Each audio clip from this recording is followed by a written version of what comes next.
प्रभु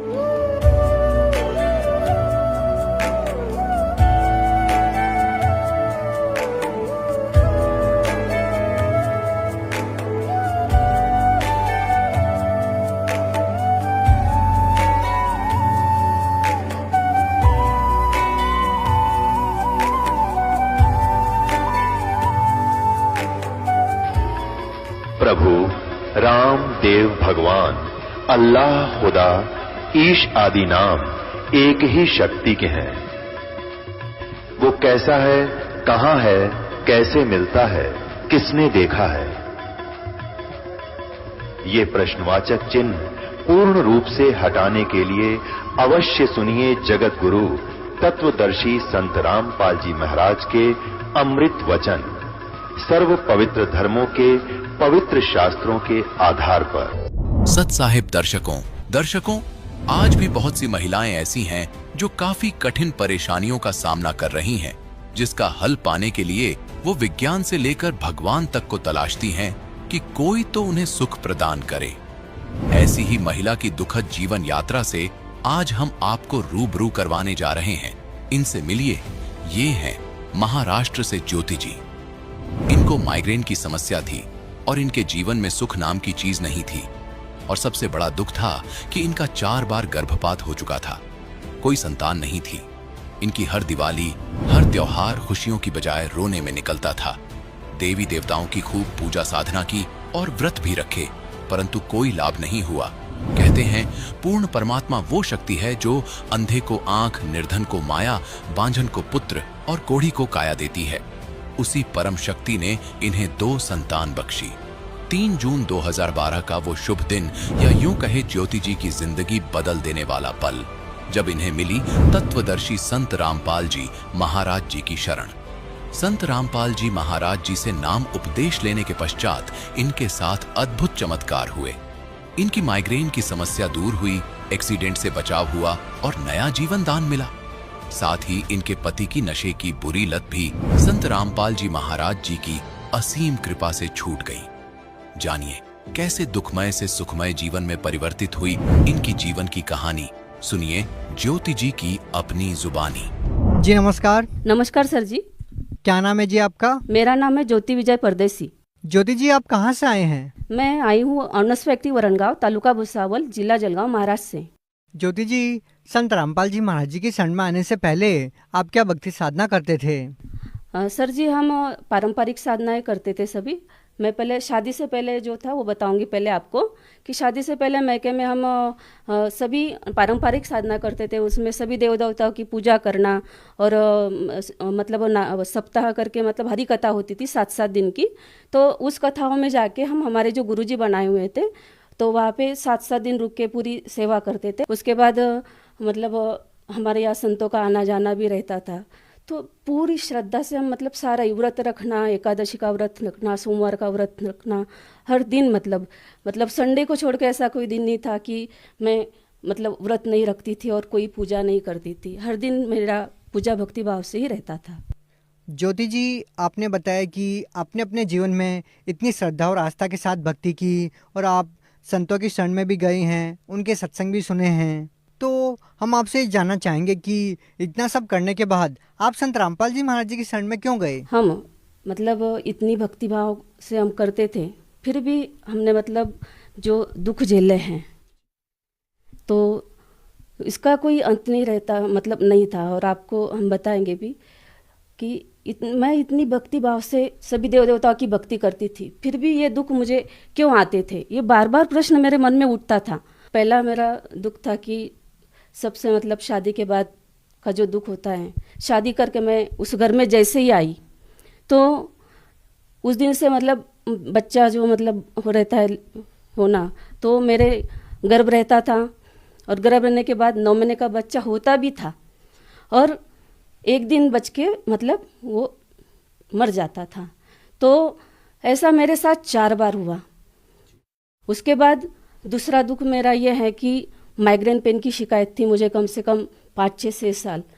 तो वो दर्द ऐसा होता था कि मतलब मेरा सर फट जाएगा ऐसे लगता था। मैं 3-3 गोलियां खाती फिर भी मेरा सर दर्द बंद नहीं होता था। इससे मतलब बहुत भयानक दर्द होता था और किसी से मैं बात भी नहीं कर पाती थी उस सर दर्द के कारण।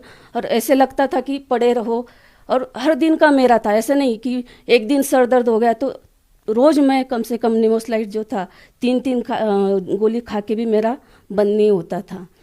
तो इस दर्द से भी मैं बहुत परेशान थी। आपने संत रामपाल जी महाराज जी से नाम दीक्षा कब ली? मैंने संत रामपाल जी महाराज जी से नाम दीक्षा 3/6/2012 में ली है। संत रामपाल जी महाराज से नाम दीक्षा लेने के बाद आपको क्या क्या लाभ मिले? उसके बाद मुझे जो लाभ मिले हैं पर संत रामपाल जी महाराज जी के दया से, उसमें सबसे पहला मेरा लाभ मैं आपको बताऊंगी, और वो सिर्फ सत्संग सुनने से ही जो लाभ हुआ है वो मैं आपको गिनाऊंगी। तो हमारी सासू माँ जो है, उबला हुआ पानी जैसे उनका पड़ता है और उसके बाद जैसे इंसान जल जाता है, तो वैसे उनकी स्किन मतलब जल गई थी और वैसे छिलके अंदर से भी निकल रहे थे और बाहर से भी। तो संत रामपाल जी महाराज के जैसे हम मतलब बुक एक मंगाई थी और बुक हमारे घर में थी। तो सबसे पहले हमने उनको हमारे प्रॉपर डॉक्टर को दिखाया था। तो डॉक्टर को दिखाने के बाद फिर हमने उनको जलगांव ले गए, और जलगांव को लेके बाद वहाँ से भी उन्होंने वो लगाया कि आप इनको औरंगाबाद लेकर जाइए। तो मतलब फिर संत रामपाल जी महाराज ने हमें ऐसे बुद्धि दी कि उनको हम घर लेकर आए उनके कपड़े वगैरह देने के लिए। और फिर घर जैसे आए तो संत रामपाल जी महाराज की हमने बुक मंगाई थी। तो हमारे ससुर जी ने क्या किया कि उस पर संत रामपाल जी की एक फ़ोटो होती है आशीर्वाद वाली, तो आशीर्वाद वाली फ़ोटो ससुर जी ने खोली और उनके सर पे रखा उस फोटो को, और बोला कि आप ही इनको बचा कर ला सकते हो और दुनिया में कोई ऐसा नहीं है कि इनको अब बचा के लाए, उनकी स्थिति देख के। और फिर वो औरंगाबाद गए। औरंगाबाद कम से कम 1 महीना वो अस्पताल में रहे, डॉक्टर का उनका इलाज चलता रहा। हमारी चाची जी और मम्मी जी भी उन्हें मिलने जाते थे तो मुझे बोलते थे कि इनके पैर जो हैं उल्टे सूज गए हैं और अब ये नहीं बचेंगे, ऐसा मुझे फ़ोन पर बताते थे। तो हम मतलब बहुत रोना आता था कि हे भगवान, मतलब हम संत रामपाल जी महाराज के सत्संग सुन रहे थे, हमें पूरा विश्वास हो गया था उन पे कि यही भगवान है और यही धरती पर आए और यही इनको बचा सकते हैं। तो पूर्ण विश्वास हो गया था और हम उनके सत्संग और ही ध्यान से सुने और उन्हें वही विनती करें कि हे संत रामपाल जी महाराज, आप भी एक ही हो कि अब हमारे सासू माँ को घर बचा कर ला सकते हो। और 1 महीने के बाद संत रामपाल जी महाराज जी के दया से वो घर पर आई और स्वस्थ होकर आई और हमें बहुत खुशी हुई। और फिर उसके बाद हम पूरा परिवार जाके 15 लोग थे, हम 15 के 15 लोग संत रामपाल जी महाराज जी के शरण में गए और संत रामपाल जी महाराज जी से हमने नाम दीक्षा ली। और उस नाम दीक्षा वाले दिन से लेकर आज हम कितने अनुभव आपको गिनाए सर जी, हम तो बताएंगे, हमारे मुंह का थूक भी सूख जाएगा। तो आप इतना मतलब इतने पल पल अनुभव देते हैं संत रामपाल जी महाराज जी हमको। दूसरा लाभ हम आपसे गिनाएंगे कि जैसे मुझे जो गर्भपात होता था तो कम से कम ऐसा मेरे साथ 4 बार हुआ है। तो 4 बार में हर दिवाली मैंने अस्पताल में मनाई है। और देखो आपसे हमने सर जी हमने ये भी बताया आपको कि मतलब हम इतनी देवी देवताओं की भक्ति करते हुए भी जो दुख मैंने झेला है सर जी आपको हम बता नहीं सकते कि हर दिवाली में मतलब वही मेरा रहता था कि बच्चा रहता था और मैं अस्पताल में जाके वही मेरे बच्चा होता था, एक दिन रुकता था और उसको मतलब मेरे जो पतिदेव है उसको डाल के आते थे। तो मैं उस भगवानों से विनती करती थी, मैं जिनकी भक्ति करती थी तो उनको विनती करती थी कि आप बच्चा नहीं रखते हो तो हमें क्यों जिंदा रखते हो, हमें ही मार डालो। लेकिन उन भगवानों ने मेरी नहीं सुनी। तो ये सबसे मेरा बहुत बड़ा दर्द था। उससे पहले ही परमात्मा ने दया कर दी थी। नाम दीक्षा तो हमने बाद में ली है, लेकिन मैं जब ये बोला करती थी कि कोई सच्चा भगवान है इस धरती पर तो मुझे इस दुख से बचाए, तो मुझे अभी यह लगता है कि मुझे तभी संत रामपाल जी महाराज जी ने ही मतलब कबीर भगवान हम जिनको मानते हैं संत रामपाल जी महाराज जी को, तो उन्होंने आकर ही मुझे वो 2 संतान दिए हैं। दुनिया भले ही कुछ ही कहते रहे, लेकिन मेरे लिए तब भी जब मैंने नाम नहीं लिया था तब भी संत रामपाल जी महाराज जी ने ही मुझे ये 2 बच्चे हैं, मेरा एक बेटा है और एक बेटी है। तीसरा लाभ मेरा ये है कि मुझे माइग्रेन पेन होता था। तो माइग्रेन पेन में सर जी मैं मतलब इतना परेशान हो जाती थी कि मुझे ऐसा लगता था कि मेरा सर फट जाएगा और बहुत मैं मतलब पड़ी रहती थी सर दर्द की 3-3 गोली खा के, और घर का काम करना वैसे ही उसी हालत में। तो माइग्रेन का सर दर्द जिसको होता है वही समझ सकता है कि माइग्रेन पेन क्या है।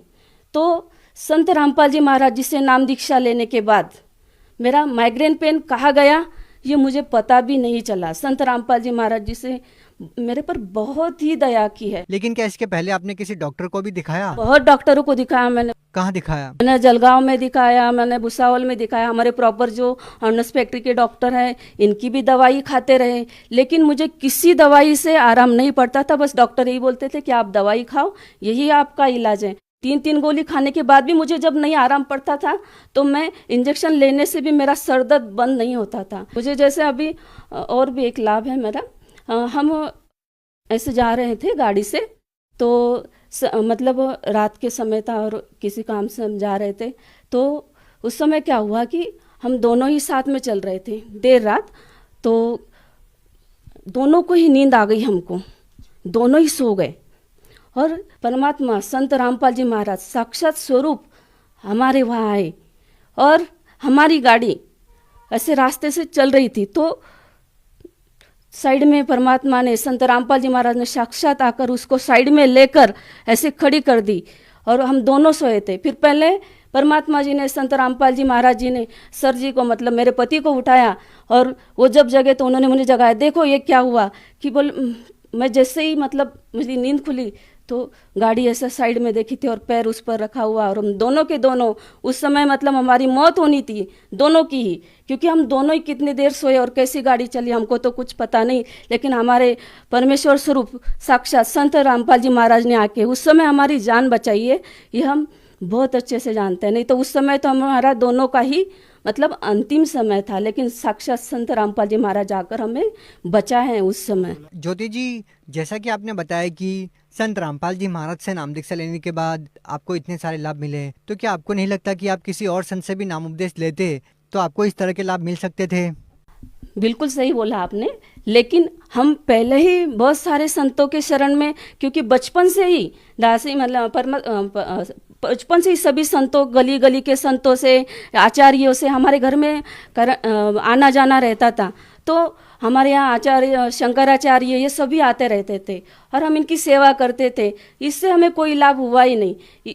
इसलिए हम संत रामपाल जी महाराज जी से नाम दीक्षा लेने के बाद क्यों लाभ हो सकता है, क्योंकि संत रामपाल जी महाराज जी जो भक्ति बताते हैं सभी शास्त्रों अनुसार भक्ति बताते हैं और इससे लाभ होते हैं। ज्योति जी, हम आपसे जानना चाहेंगे कि आपने बताया कि आपके पति पहले बहुत नशा करते थे और वो चाहकर भी नहीं छोड़ पा रहे थे, तो आपके पति ने नशा कैसे छोड़ दिया? ये तो संत रामपाल जी साक्षात धरती पर भगवान आए और इनके आशीर्वाद और कृपा से और इन जो भक्ति विधि देते हैं, इन्हीं के भक्ति, सही भक्ति विधि से, शास्त्र युक्त भक्ति विधि से ही इनका नशा छूटा। नहीं तो मुश्किल था मेरा जीना तो मुश्किल ही था, लेकिन मेरे पति पता नहीं आज मेरे पास होते कि नहीं होते। तो ये तो संत रामपाल जी महाराज जी की ही कृपा है कि आज मेरे पति, मेरे बच्चे और हम सब परिवार सिर्फ संत रामपाल जी महाराज जी के आशीर्वाद से ही सुखी है। और संत रामपाल जी महाराज की सद्भक्ति से ही सब लाभ हो सकते हैं। नशा तो क्या, परमात्मा संत रामपाल जी महाराज सभी मतलब कैंसर जैसा रोग जो कि डॉक्टर बोल देता है कि भाई पेशेंट को घर को लेके जाओ, हमने खुद देखा है, ऐसे हुआ है हमारे सामने कि उसको भी ठीक कर सकते हैं। तो नशा तो परमात्मा संत रामपाल जी महाराज जी के सामने कुछ नहीं, ये तो सब कुछ कर सकते हैं। आप भगत समाज को क्या संदेश देना चाहते हैं? भक्त समाज को जो संदेश संत रामपाल जी महाराज जी दे सकते हैं, हम तो विनती कर सकते हैं भक्त समाज को, जो भी मेरे रिश्तेदार, नातीदार और जो भी मुझे सभी सुन रहे हैं, उनसे हम एक ही विनती कर सकते हैं कि वो संत रामपाल जी महाराज जी की जो बुक है जीने की राह, ज्ञान गंगा, ये ज़रूर पढ़ें। और उनके कई चैनलों पे सत्संग आते हैं तो उनको ज़रूर देखें। इसके अलावा संत रामपाल जी महाराज जी का फेसबुक, ट्विटर, यूट्यूब पर आप संत रामपाल जी महाराज जी वर्ड डाल के भी आप सर्च करोगे तो आपको संत रामपाल जी महाराज जी के सत्संग सुनने को जरूर मिलेंगे। और आप सभी ये सत्संग अवश्य सुने और संत रामपाल जी महाराज जी से नाम दीक्षा लें और भक्ति करें और अपना जीवन जैसे मुझे सुख मिले हैं ऐसे आप सभी भी प्राप्त कर सकते हो। अगर कोई व्यक्ति संत रामपाल जी महाराज जी से नाम दीक्षा लेना चाहता है तो वो कैसे नाम दीक्षा ले सकता है? संत रामपाल जी महाराज जी के सानिध्य में आने के लिए जहाँ भी सत्संग चलता है, जिस भी चैनल पर, उसमें एक पट्टी चलती है, उस पर नंबर चलते हैं। तो उसमें आपको आपके ज़िले का नंबर वहाँ से आप प्राप्त कर सकते हो, और वहाँ से आप अपने ज़िले का नंबर प्राप्त करके नामदान सेंटर का पता लेकर आप नाम दीक्षा ले सकते हो। जी बहुत बहुत धन्यवाद। सत्साही दर्शकों, अभी आपने सुने संत रामपाल जी महाराज से दीक्षा प्राप्त करके सुखी हुए भक्त के अनुभव। अब देखिए जगत गुरु तत्वदर्शी संत रामपाल जी महाराज के मंगल प्रवचन। तो पुण्यात्माओं, श्री कृष्ण जी काल नहीं थे। उन्होंने पहले कभी अपने आप को काल नहीं कहा, उसके बाद कभी काल नहीं कहा। और ये कहना कि मैं अब प्रवृत्त हुआ हूं, श्री कृष्ण तो पहले वहां विद्यमान थे। इसका नाम काल है। परमात्मा ने आकर बताया है, जो सबके पिता हैं, सबके जनक हैं, कि इस काल को 1,00,000 मानव शरीरधारी प्राणी नित खाने पड़ते हैं। उसके लिए सब अपनी व्यवस्था करवा रहा है। अपने तीनों पुत्रों से रजगुण युक्त ब्रह्मा जी को कर रखा है, सतगुण युक्त विष्णु जी को, और तमगुण युक्त श्री शिव जी को, शंकर जी को। इन तीनों से ही ये सब व्यवस्था अपनी करवा रहा है। ब्रह्मा जी से निकल रही तरंगों, उसके अंदर से निकल रही उस वासना से हम सभी जीव प्रभावित होते हैं और संतान उत्पत्ति करते ही करते हैं। विष्णु जी के अंदर से निकल रही सतोगुण की तरंगों, उसके अंदर वो वासना निकलती है जिससे हम प्रभावित होकर के यहां एक दूसरे के साथ मोह के अंदर, ममता के अंदर ग्रस्त रहते हैं। हमारे बस की बात नहीं कि हम यहां से ये मोह हटा सके। तो आप तीसरा जो भगवान है श्री तमोगुण युक्त शंकर जी की आप कार्यशैली से परिचित हैं कि वो संहार करते हैं। किस लिए करते हैं? जब पैदा हुए हैं तो मारने की क्या आवश्यकता है? पैदा किए हैं तो उनको मारा क्यों जाता है? हमारी बुद्धि काम करना बंद कर गई क्योंकि हमने ये प्रोसेस फाइनल मान लिया और कोई विकल्प नहीं।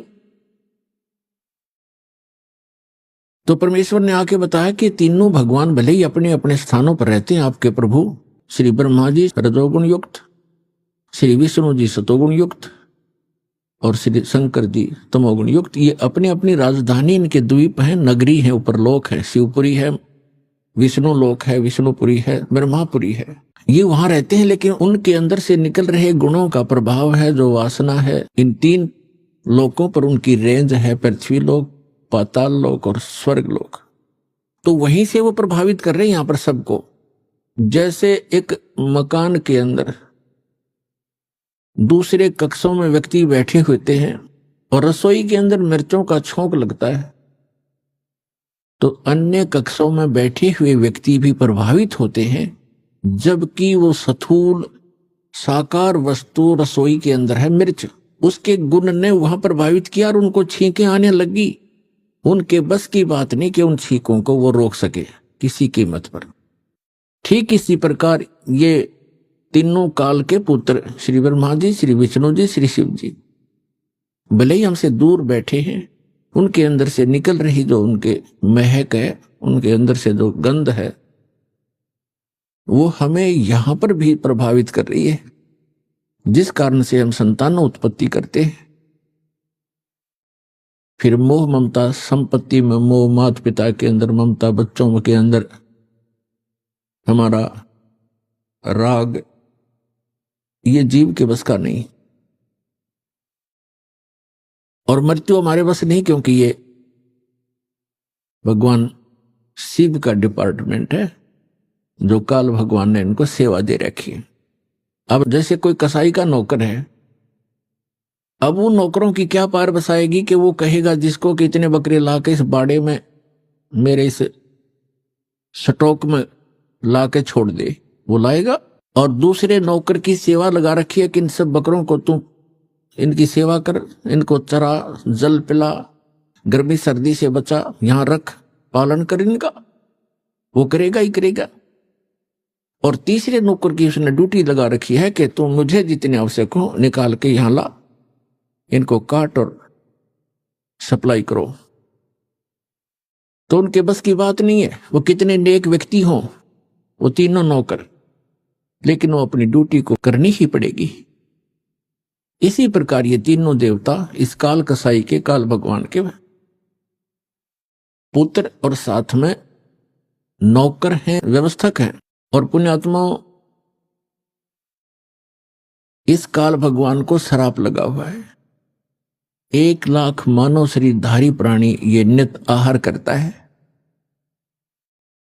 परमेश्वर ने आके बताया हमारे को, जैसे परमेश्वर चारों युगों में आते हैं और जो ये सत्संग चल रहा है ये उसी उपलक्ष्य में है कि ये वो शुभ दिन है जिस दिन परमात्मा ने हमारे ऊपर दया करी। कलयुग के अंदर हम दुखी प्राणियों को, भ्रमित प्राणियों को आके सही दिशा देने के लिए वो परमात्मा उस अच्छे लोक को छोड़कर हमारे लिए इस काल के लोक में आए, कसाई के बाड़े में आए, कसाई के लोक में आए और हमारे को यथार्थ ज्ञान देने की चेष्टा की। लेकिन हमने परमात्मा के उस ज्ञान को स्वीकार नहीं किया, क्योंकि हमारे धर्म गुरु काल से प्रभावित हैं, प्रेरित हैं। उन्होंने अज्ञान सुना हुआ, सदग्रंथों को आधार बताते और सदग्रंथों के विपरीत ज्ञान सुनाते रहे हमारे का। तो वो परमात्मा यहां आते रहते हैं और ये उसी उपलक्ष्य में समागम चल रहा है। सतगुरु आए दया करी, ऐसे दीन दयाल, बंदी छोड़ वृद्धतास कहा, जठरगनी प्रतिपाल। सतगुरु आए दया करी, परमात्मा सतगुरु रूप में आए, हमारे ऊपर मेहर करी। ऐसे दीन दयाल, हमने कैसी भयंकर गलती कर रखी है पुण्यात्माओं, लेकिन ये दयालु गणे हैं। हम भरी थाली का ठोकर मार के आए हो आप, हम सभी नालायक हैं हम। वहां में सर्व सुख प्राप्त थे सतलोक में, आपको सर्व सुख सुविधाएं थी, विमान था प्रत्येक का अलग अलग, वहां पर हर प्रकार की सुविधाएं थी। सदाबहार वृक्ष हैं, झरने बह रहे हैं, कोई गर्मी और सर्दी नहीं है, सुंदर युवा शरीर रहता है, गर्मी सर्दी मच्छर माखी कुछ नहीं, किसी चीज का अभाव नहीं, कोई दुर्घटना नहीं।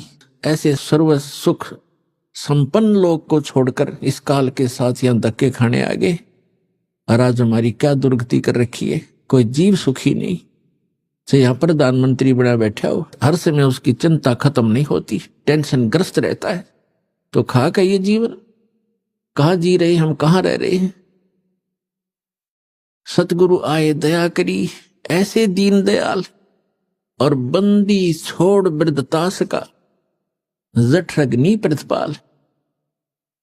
बंदी छोड़ माने इस काल की बंद से हम बंदी हैं, कैदी हैं, काल के कैदी हैं, और हम कर्मानुसार अपने दुख या भोग रहे हैं, क्योंकि कैद में किए हुए कर्म का ही दंड भोग रहा होता है। तो समर्थ आकर के हमें काल के जाल से छुड़वाकर सतलोक ले जाते हैं, अमरलोक ले जाते हैं। इसलिए वो बंदी छोड़ खाते हैं। अमर करूं सतलोक पठाऊं, ताते बंदी छोड़ कहाऊं। कहते हैं अमर करूं, सदा के लिए ऐसे स्थान पर भेज दूंगा तुम्हें जहां आपकी कभी मृत्यु नहीं होगी। गीता अध्याय नंबर 15 के श्लोक नंबर 1 से 4 में प्रमाण है कि उल्टा लटका हुआ संसार रूपी वृक्ष समझो, इसके ऊपर को मूल है, नीचे को तीनों गुण रजगुण ब्रह्मा सदगुण विष्णु रूपी शाखाएं हैं। और जो संत इसके सभी विभाग बता देता है अलग अलग करके, स वेदविद, वो वेद के तात्पर्य को जानने वाला है, वो तत्वदर्शी संत है। और ये भूमिका परमात्मा ही कर सकता है तत्वदर्शी संत की, और कर नहीं सकते।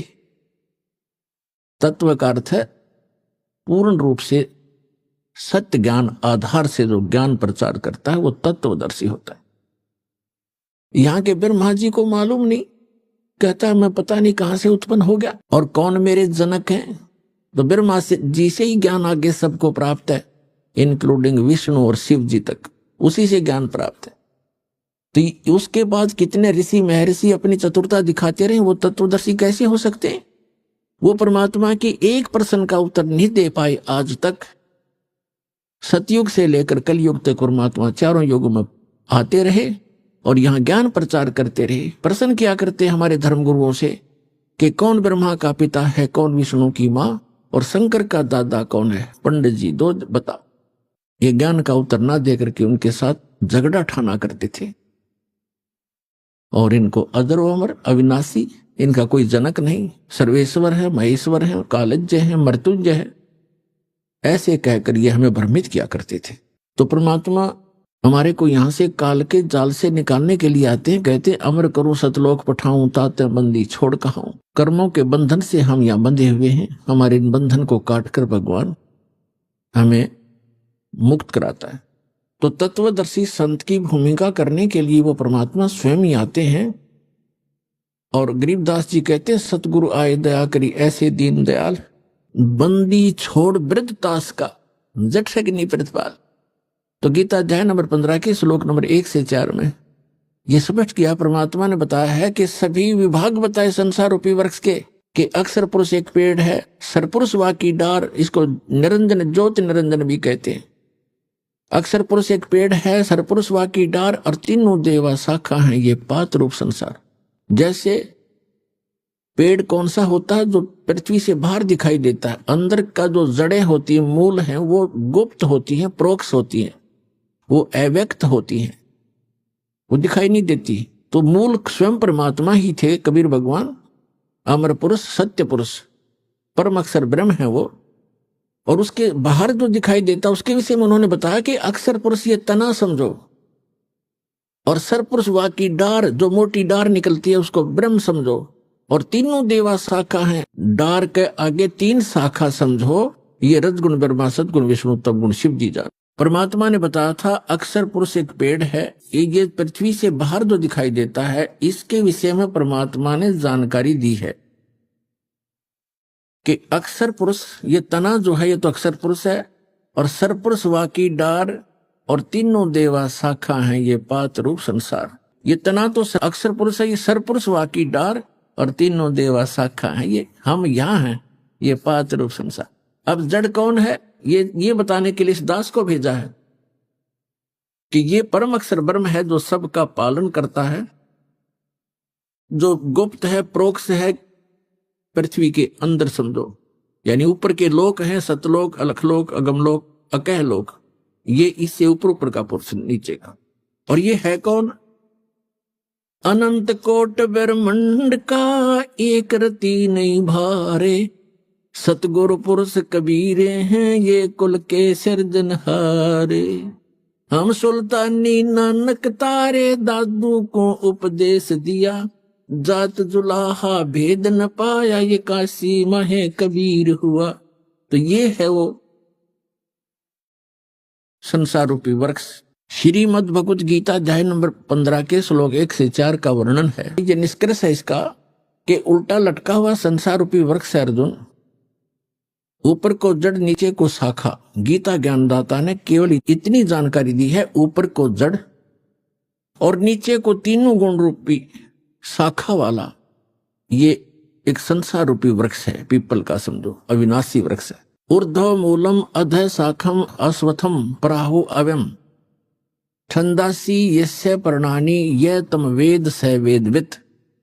इसके सभी छंद, सभी विभाग जो जानता है, पत्तों समेत इसके सब छंद हैं। ऊपर को जड़ और नीचे को शाखा वाला ये संसार रूपी पीपल का अविनाशी वृक्ष समझो। इसके पत्ते आदि सभी छंद हैं, और जो इन सभी विभागों को जानता है, सब न्यारे न्यारे बताता है, स वेदवित, वो तत्वदर्शी संत है। तो श्रीमद् भगवद गीता के इस अध्याय 15 के श्लोक 1 में जो वर्णन है कि वो वेदविद, वो तत्वदर्शी संत सतगुरु होगा, वो कौन है? जिसने ये वाणी बोली है अपने सूक्ष्म वेद में, सच्चिदानंद घन ब्रह्म ने उस तत्व ज्ञान में बोला है। तो वो सतगुरु भी वही है। तुम साहेब तुम संत हो, तुम सतगुरु तुम हंस, गरीब दास तुम्हारे रूप बिना और न दूजा अंश। तुम साहेब तुम संत हो और तुम ही सतगुरु, सच्चा ज्ञान देने वाले अध्यात्म मार्ग का यह सर्व ज्ञान, और आप ही हंस हो, तुम ही सच्चे भक्त रूप में भी आप ही एक भूमिका करें। तो यहां बताया है कि उस परमेश्वर ने बताया अक्षर पुरुष एक पेड़ है, सरपुरुष वाकी डार, और तीनों देवा शाखा है ये पात रूप संसार। श्रीमद् भगवत गीता अध्याय नंबर 15 के श्लोक नंबर 1 से 4 का निष्कर्ष है, ये ऊपर को जड़ और नीचे को तीनों गुण रूपी शाखा वाला संसार रूपी पीपल का वृक्ष अविनाशी जानो, और जो संत इसके सभी विभागों को जानता है वह तत्वदर्शी संत है और उसके पास तत्व ज्ञान है। श्रीमद् भगवत गीता अध्याय नंबर 4 के श्लोक 32 में स्पष्ट किया है, सच्चिदानंद घन अपने मुख कमल से यथार्थ ज्ञान तत्व ज्ञान बोलता है। जो परमेश्वर के मुख कमल से उद्धृत वाणी होती है वो तत्व ज्ञान है। उसके अंदर आध्यात्मिक यज्ञों का यानी आध्यात्मिक अनुष्ठानों का विस्तृत विवरण होता है, और उसको जानने के बाद फिर सभी कर्मों से सभी पापों से मुक्त प्राणी हो जाता है।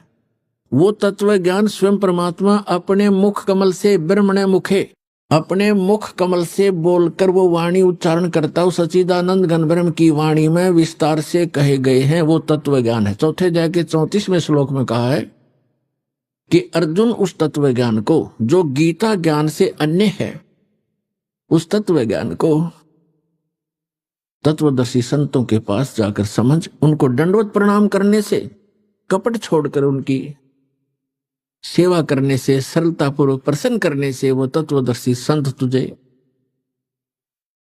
तत्व ज्ञान का उपदेश करेंगे।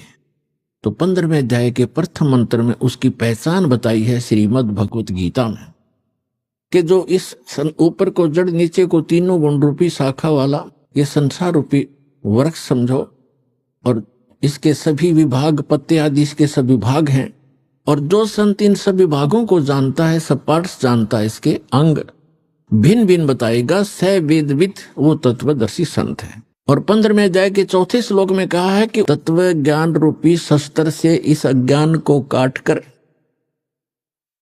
उसके पश्चात परमेश्वर के उस परम पद की खोज करनी चाहिए, जहां जाने के बाद साधक फिर लौटकर संसार में कभी नहीं आते, और केवल उसी परमात्मा की भक्ति करनी चाहिए जिसने सर्व ब्रह्मांडों की रचना की है, सबका रचनहार है, सर्व उत्पादक है वो। तो दास जो ये बताना चाहता था, सतगुरु आए दया करी ऐसे दीन दयाल, बंदी छोड़ वृत्तास का जठर अग्नि प्रतपाल, अमर करूं सतलोक पठाऊं ताते बंदी छोड़ कहाऊं। अमर करूं उस परमात्मा के तत्व ज्ञान के आधार से सत साधना करने वाले प्राणी वहां चले जाते, फिर लौटकर कभी संसार में नहीं आते।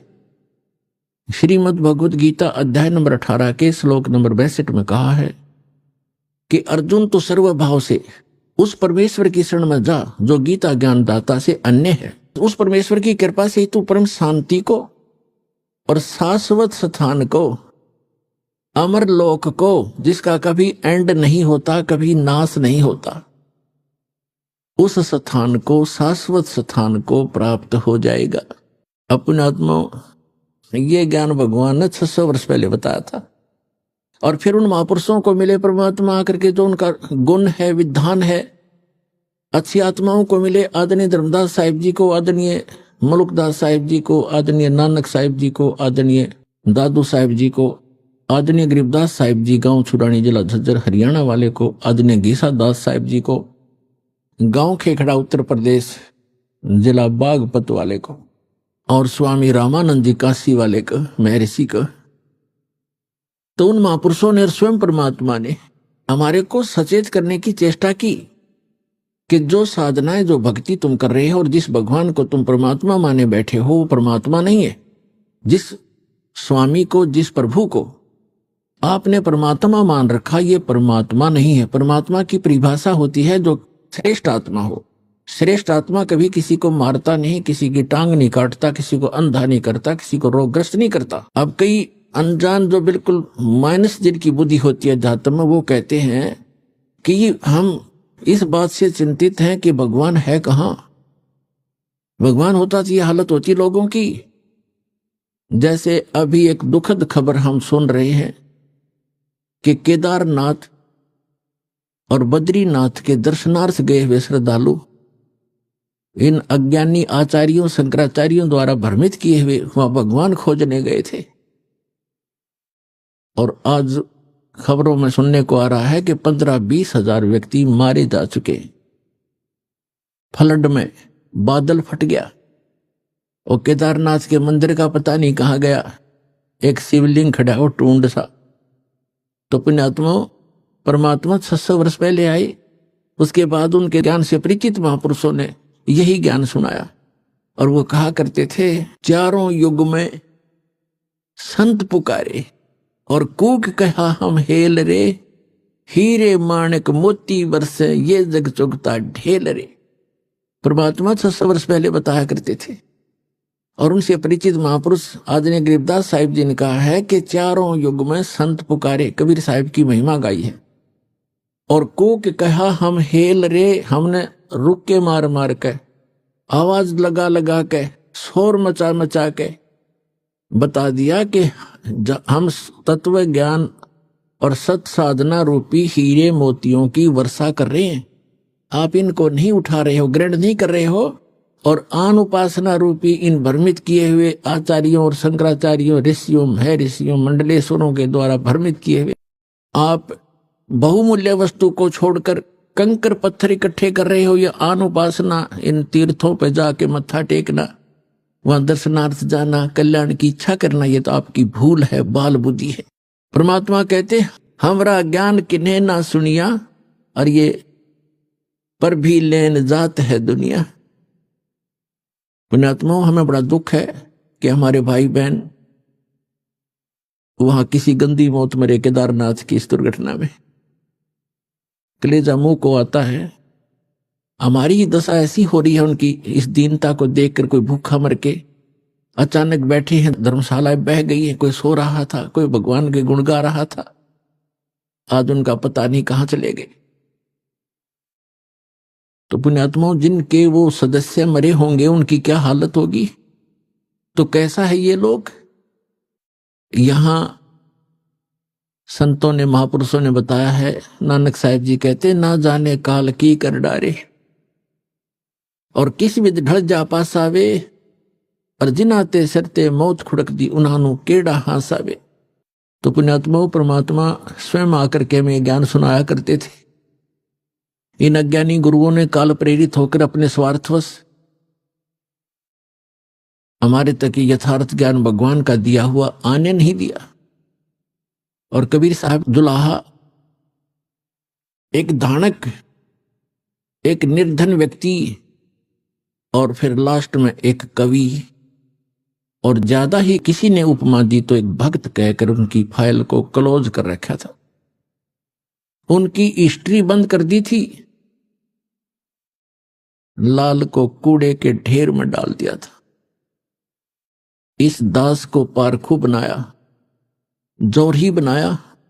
इस दास ने उस लाल की परख की और ढंडोरा पीटा, अनाउंसमेंट करनी शुरू कर दी कि ये लाल है जिसको तुम पत्थर मान रहे हो और जिनको तुम हीरे मोती समझते हो, वो कौड़ी है, वो बहुमूल्य नहीं है। इस प्रचार के लिए, अपने भाई बहनों तक ये सत्य संदेश पहुंचाने के लिए दास ने और दास के साथ पहले समय से लगे हुए मेरे बच्चे और बेटियों ने बहुत कुछ कठिनाइयों का सामना अवश्य करना पड़ा। जेलों में जाना पड़ा। जगह जगह इन नकली लोगों ने, झूठों ने हमारे ऊपर झूठे मुकदमे भी बनवाए बच्चों के ऊपर। लेकिन हमें पता लग गया है कि वो अनजानपने में ये सब कुछ कर रहे हैं।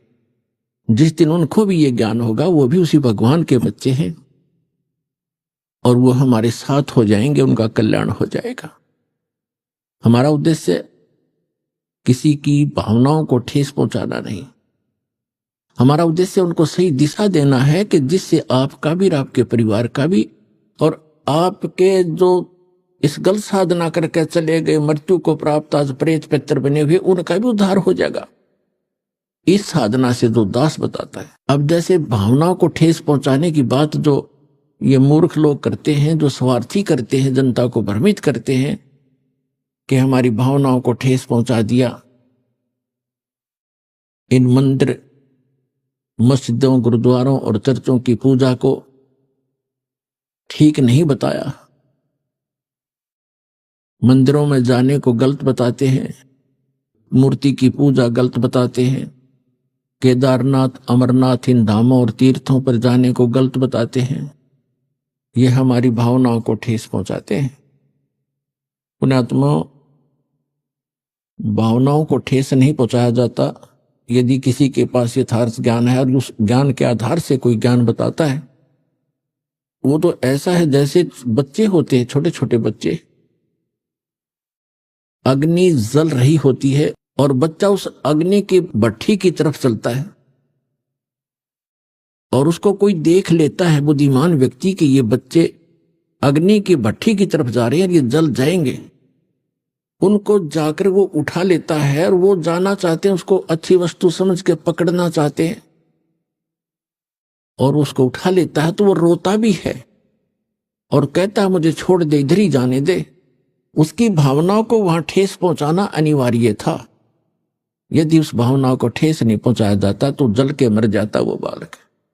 तो दास का प्रयत्न यही समझो कि यदि आप इसको भावनाओं को ठेस समझते हो तो ये इस प्रकार की भावनाओं को ठेस पहुंचाना दास की मजबूरी होगी, क्योंकि दास इस मार्ग से परिचित हो चुका है और जहां तक पार बसाओगी आपको वहां नहीं जलने दूंगा उस आग के अंदर। अपने आत्मा परमात्मा आकर बताया करते थे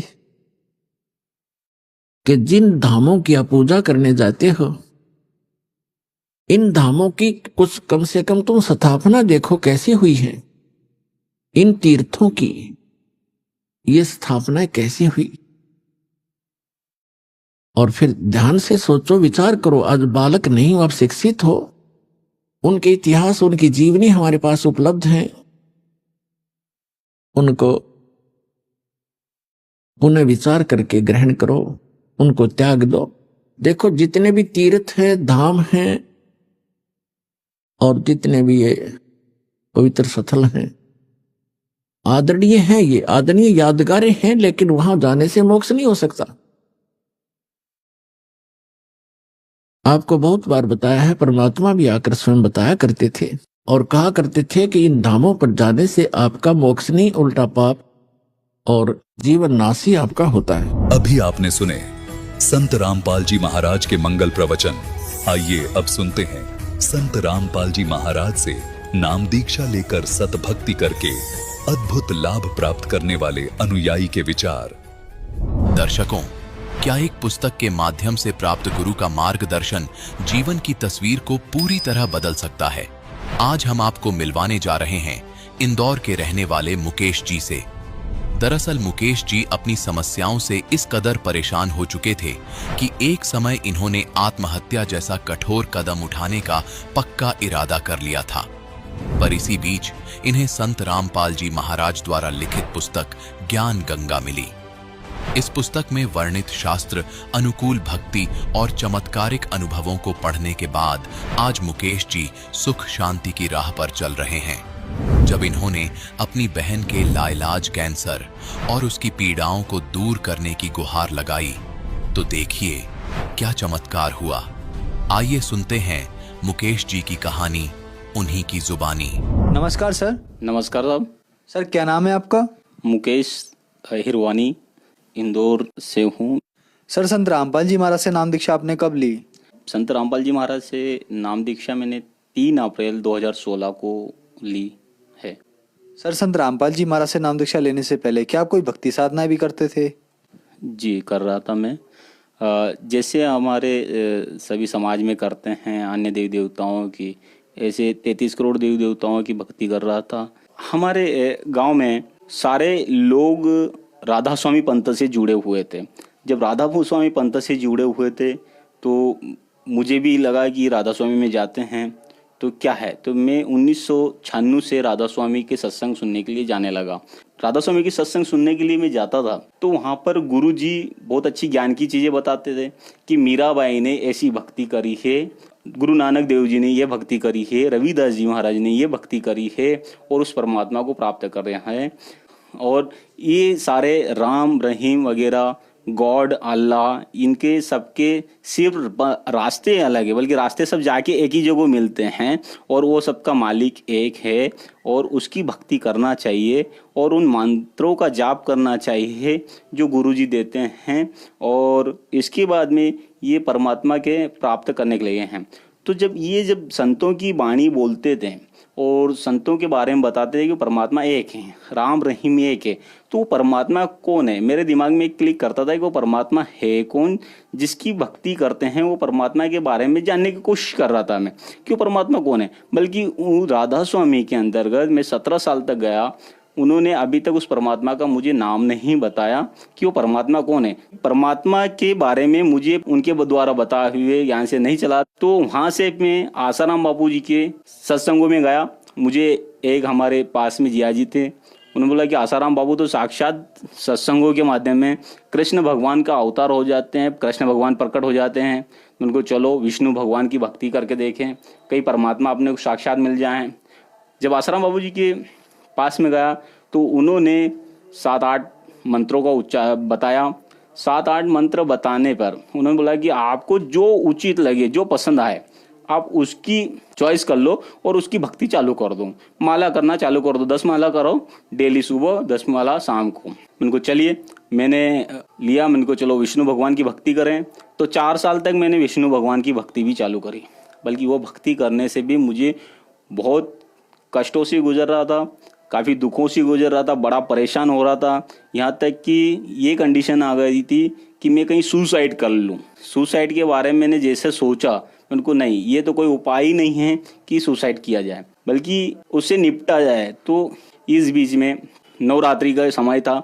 नवरात्रि में मैं हमारे इंदौर जिले के पास में देवास जिला है, वहाँ पर चामुंडा देवी माता का बहुत बड़ा मंदिर है, प्रसिद्ध मंदिर है। हम पूरे परिवार के साथ में माता जी के दर्शन करने के लिए गए। जब दर्शन करने के लिए हम चढ़े तो टेकरी के पास में ही वहाँ पर कुछ संत रामपाल जी महाराज के शिष्य जो थे वो ज्ञान गंगा पुस्तक की सेवाएं कर रहे थे। मैं उसके पास से थोड़ा आगे बढ़ा, वो ज्ञान गंगा लिखा हुआ जो था वो मुझे अट्रैक्टिव लगा, मुझे आकर्षित ज्ञान गंगा ने करा। मैं वापस रिटर्न आया, मैंने देखा, मैंने कहा भाई उस पुस्तक को लिया, अच्छी लगी मुझे। घर पे आने के बाद में उसको पढ़ा। घर पे आने के बाद में मैंने जब उसको पढ़ा तो उसमें जब देखा तो बहुत सारा अलग ज्ञान लिखा था, बल्कि ये नहीं मालूम था कि ये ज्ञान देने वाला भी यहाँ पर मौजूद है, ये पता नहीं था मुझे, क्योंकि पुस्तक में लिखा होगा। ये करके मैंने रख दिया। ये रखने के बाद में एक यहाँ पे इंदौर में एक भगत जी हैं, वो रामपाल जी महाराज का ज्ञान जो है से वो जुड़े हुए थे, उनके शिष्य थे। उन्होंने मुझे बोला कि मुकेश जी एक बहुत अच्छा ज्ञान है, आप परमात्मा के यूं भी खाते पीते नहीं हो, आप उनके शिष्य बने हो। बल्कि ये आसाराम बापू जी का जो पंथ हैं, ये हैं पंथ तो सभी अच्छे हैं, बल्कि ये जो भक्ति विधि है ये गलत भक्ति विधि है। इस भक्ति विधि से मोक्ष नहीं मिलेगा, और अगर आपको मोक्ष लेना है, मोक्ष चाहिए, तो सही शास्त्रों के आधार पे आपको भक्ति करना पड़ेगी। तो मैंने क्या है, तो उन्होंने मुझे फिर वो ज्ञान गंगा पुस्तक दी। जब वो ज्ञान गंगा पुस्तक देखी, फिर से मैंने उसको पढ़ना चालू करा। जब स्टडी करी तो सारे शास्त्रों में प्रमाण थे। इनको नहीं यार, इसमें मैं यकीन नहीं कर सकता, इसमें जो लिखा हुआ वो हो सकता है ये गलत हो सकता है, इस महाराज का कुछ छापा हुआ हो सकता है और दूसरों के बारे में गलत बोल रहे होंगे। फिर मैंने कहा कि इसका कोई उपाय तो होगा ही। तो उसमें लिखा हुआ था ज्ञान गंगा के अंतर्गत जो प्रमाण लिखे हुए थे, पेज वाइज प्रमाण लिखे हुए थे, ग्रंथों का नाम लिखा हुआ था। तो इंदौर के अंदर गीता प्रेस गोरखपुर का बहुत बड़ा डिपो है श्रीवर्धन कॉम्प्लेक्स के अंदर, वहाँ से मैं उन पुस्तकों को खरीद के लाना चालू करा और मैंने मिलाना चालू करा। जब मिलाना चालू करा तो वो प्रमाण देखा। वो प्रमाण देखने के बाद में मैं बहुत दंग रह गया, अचंभित रह गया। उनको नहीं यार ये प्रमाण कुछ ठीक है। फिर ये सारी चीज़ें जब प्रमाण देखने के बाद में इनको यार सही है, आप क्या करना चाहिए। तो संत रामपाल जी महाराज ने मुझे जब प्रथम नाम उपदेश के बारे में बताया और उच्चारण करवाया, मैंने वो नाम उपदेश जब सुना तो मैंने मेरा सिर पकड़ लिया कि इस मंत्रों को ढूंढने के लिए मैंने मेरे जीवन के 20 साल गंवा बैठा। तब मैंने संत रामपाल जी महाराज से नाम दीक्षा ग्रहण करी। सर, हमने सुना है कि जो श्रद्धालु संत रामपाल जी महाराज से नाम दीक्षा लेते हैं उनको कुछ ना कुछ लाभ जरूर प्राप्त होते हैं, तो क्या संत रामपाल जी महाराज से नाम दीक्षा लेने के बाद आपको भी कुछ लाभ प्राप्त हुए? संत रामपाल जी महाराज के ज्ञान से जुड़ने के बाद में मुझे शास्त्रों के आधार पर भक्ति मिली। उसके बाद में मेरे से साथ में जो चमत्कार हुए, मैंने देखा कि 2017 में मेरे बच्चे के द्वारा नाम खंडित हो गया था। खंडित होने के बाद में तीसरे दिन बच्चे को अचानक जोर से तेज बुखार चढ़ा। तेज बुखार चढ़ने पे उसके सिर में इतना दर्द होना चालू हुआ, इतना कि मैं रात को करीबन 12:30 बजे के लगभग पास में एक हॉस्पिटल थे, वहाँ पे लेके गया। हॉस्पिटल में डॉक्टरों ने उसको डायनापर के इंजेक्शन तेज दर्द वाला लगाया। डायनापर के इंजेक्शन से भी उसको थोड़ी राहत मिली, उसका असर खत्म हुआ। उन्होंने बोल दिया था कि आप घर ले जाओ। घर लेके आ गए। जैसा उसका असर खत्म हुआ, वापस उसका सिर दर्द तेज चालू हुआ।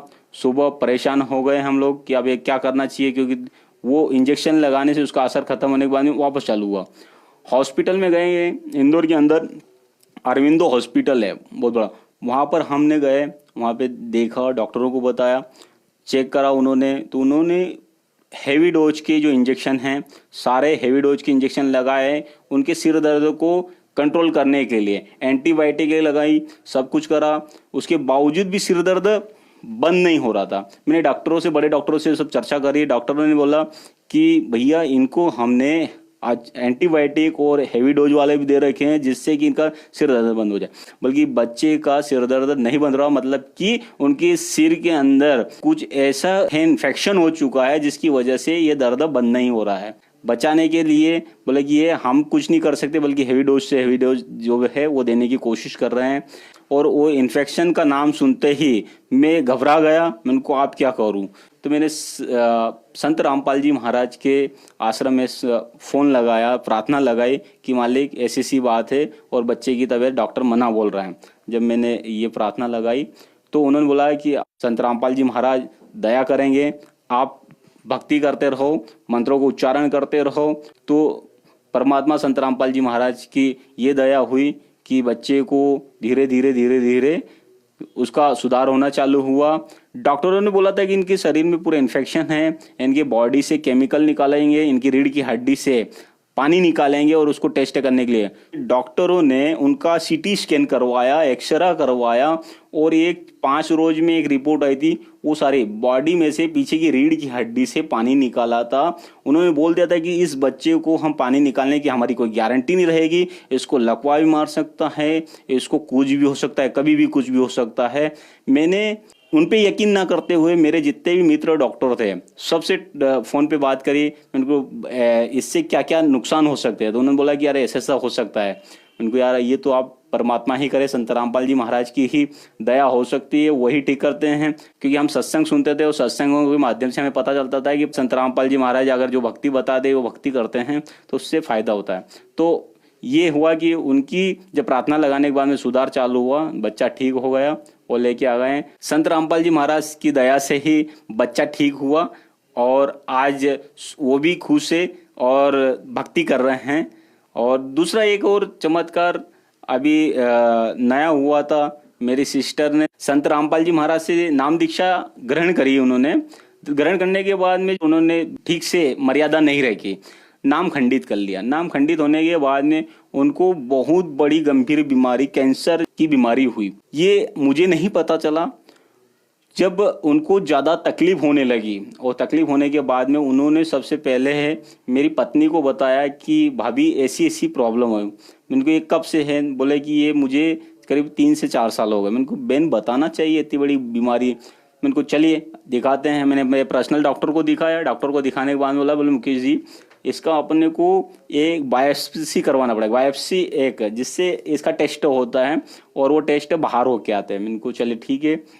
मैंने को टेस्ट बोले 3,000 रुपये की ये रहेगी और ऑपरेशन का मिला के 4,000 रुपये लगेंगे। मैंने को चले ठीक है।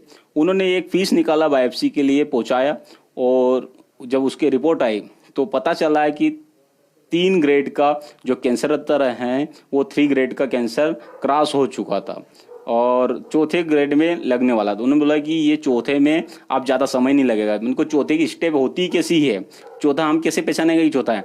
बोला कि जब शरीर में कैंसर होता है, जगह जगह कैंसर की गांठें बनने लग जाती हैं, ब्लास्ट होने लग जाती है, ठीक है ना, और तकलीफ ज़्यादा बढ़ जाती है, समझ लीजिएगा कि ये चौथे ग्रेड का है। उन्होंने मुझे पूरी जानकारी दी।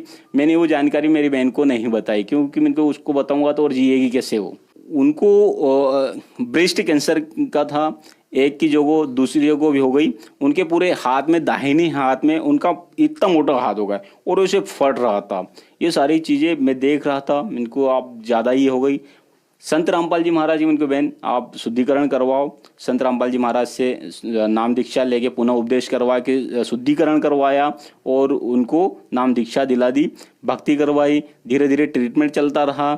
संत रामपाल जी महाराज के आश्रम में प्रार्थना करी और मालिक से बात ये करे कि आप भक्ति करो तो परमात्मा दया करेंगे, संत रामपाल जी महाराज दया करेंगे, परमात्मा दया करेंगे और आप भक्ति करते रहो। भक्ति करते करते उनको फिर सतनाम मिल गया 4 महीने के बाद में। तो उनको बहन को फिर हॉस्पिटल में लेके गए, डॉक्टरों को दिखाया।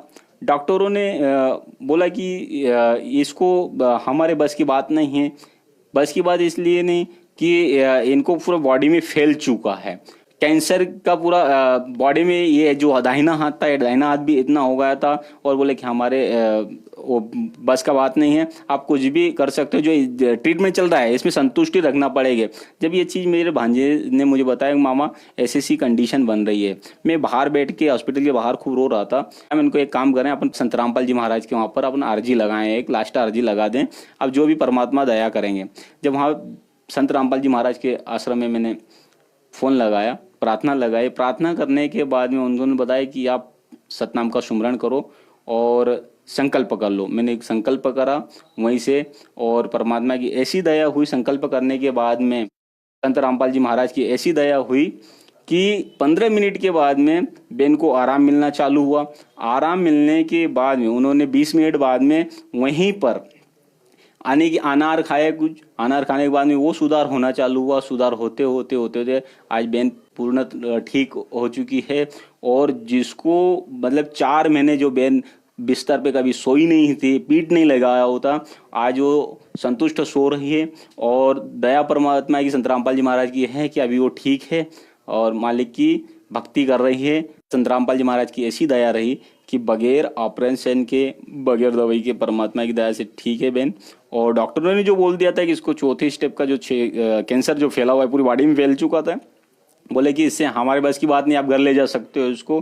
बल्कि परमात्मा की ऐसी दया है कि अभी वो पूर्णतः ठीक है, उनका पूरा परिवार जुड़ चुका है। हाँ, एक इससे फायदा ये हुआ है संत रामपाल जी महाराज की कि जो बाहर के जो भाई जो लोग जुड़े नहीं थे, वो बोलते थे कि आपको जुड़ने से, संत रामपाल जी महाराज की पूजा पाठ करने से, भक्ति करने से क्या फायदा होता है। संत रामपाल जी महाराज की भक्ति का, संत रामपाल जी महाराज का विरोध करते थे, वो आज उनकी भक्ति विधि से उनके बताए हुए हम कर रहे हैं तो वो भी खुश हैं और वो अभी सत्संग देखने लग गए हैं। सर, संत रामपाल जी महाराज से नाम दीक्षा लेने के बाद आपको बहुत सारे लाभ प्राप्त हुए। तो जो श्रद्धालु आज आपको देख रहे हैं और वो भी किसी न किसी बीमारी या कैंसर के मरीज हैं, उनके लिए आप क्या कहना चाहेंगे? मैं ऐसे भाइयों से निवेदन करना चाहूँगा कि आप संत रामपाल जी महाराज से नाम दीक्षा लें, ग्रहण करें। और ग्रहण करने के बाद में बहुत सारी बीमारियां हैं और उनसे आप बच सकते हो, छुटकारा। और घर में सुख शांति भी आती है उससे आपको, कि सुख शांति भी चाहिए व्यक्ति को। इस समाज में आज की कंडीशन ऐसी है कि व्यक्ति तकलीफों से गुजर रहे हैं। सही भक्ति करेंगे तो सुख शांति होंगे। और आप सारे से निवेदन है कि आप संत रामपाल जी महाराज की शरण ग्रहण करिएगा और जल्दी से जल्दी आइएगा। सर, संत रामपाल जी महाराज से नाम दीक्षा कैसे ली जा सकती है?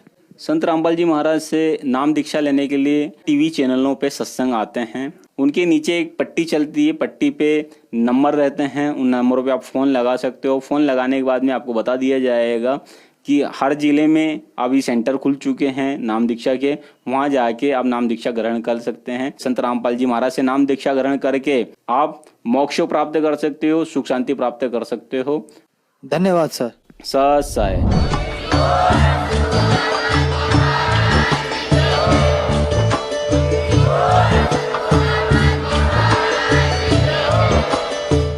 सुन रहे थे जगत गुरु तत्वदर्शी संत रामपाल जी महाराज जी के मंगल प्रवचन। अधिक जानकारी के लिए विजिट कीजिए हमारी वेबसाइट www.jagatgururampalji.org। संत रामपाल जी महाराज जी के शुभ आशीर्वाद से पूरे विश्व भर में 500 से भी ज्यादा नाम दीक्षा केंद्र हैं, जिन पर संत रामपाल जी महाराज जी द्वारा ऑनलाइन निशुल्क नाम दीक्षा दी जा रही है। अपने नजदीकी नाम दीक्षा केंद्र का पता करने के लिए संपर्क करें 8222880541।